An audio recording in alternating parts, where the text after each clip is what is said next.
Well, anyone who is sharing the same house with someone who has been diagnosed with COVID-19, we have some tips for you. Joining us now is Paul Crouppen from Richland in Washington, an environmental scientist. Paul, good morning. Good morning, everybody. So, Paul, your daughter was infected with COVID-19, and while she was isolating in your home, you researched and wrote a report. Some great tips here. We won't have time to get through all of them, but what is the first thing people should do if someone in their household contracts this virus? First thing is to recognize that you really have to, it's like in football, you have to block it and tackle. You have to identify the source of the contamination, and then you have to stop it from getting to other people. And you do that by identifying where it is and then disinfecting it with a rag and disinfectant solution to sanitize it.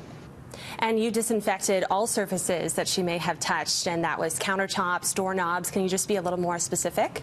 Oh, well, first, it's really hard to do this. You start with the high-frequency contact surfaces, and you work your way down into everything and anything else that a droplet can fall on. So you focus on breaking the pathway and disinfecting with a rag and spray, but you start with anything that she touches, the light switches, the computers, the cell phones, the TV remote controls, the countertops, and then you just work your way. Every time you touch something, you clean it, you touch it, you clean it, and you touch it and you clean it again, and you do this again and again and again.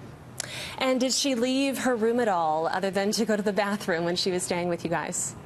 We were lucky. We were able to basically create a separate bedroom for her and a bathroom.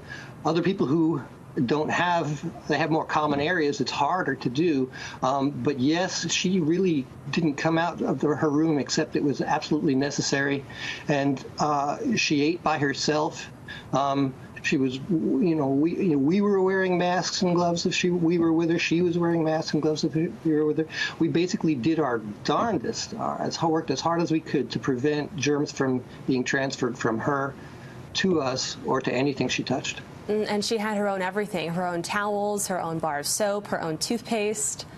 Oh, yes. In the bathroom, of course, everything she touched was placed in a box. It had her name on it. If somebody did have to go in there, they were not allowed to touch anything that she was touching. Same thing went for the refrigerator. Anything she wanted to eat, we put everything into a box with her name on it, and that was her source of food. Especially food. Your mouth is open. There's a real risk that that's when the germs can be transferred, onto your food, and you do not want the sick person spraying, coughing, sneezing onto food or onto plates that other people are going to be using. You mentioned to me yesterday your daughter is now symptom-free. How does she think she contracted the virus? My daughter is a science teacher at Everett High School north of Seattle, and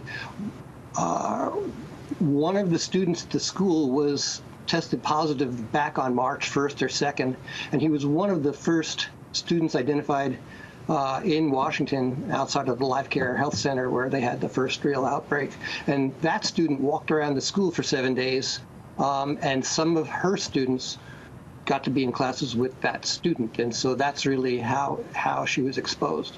Wow. Well, she is now symptom-free, and it looks like you and your wife stayed symptom-free as well. Paul, thank you so much. Unfortunately, we are out of time, but I will post a link to our website later so people can get access to your report.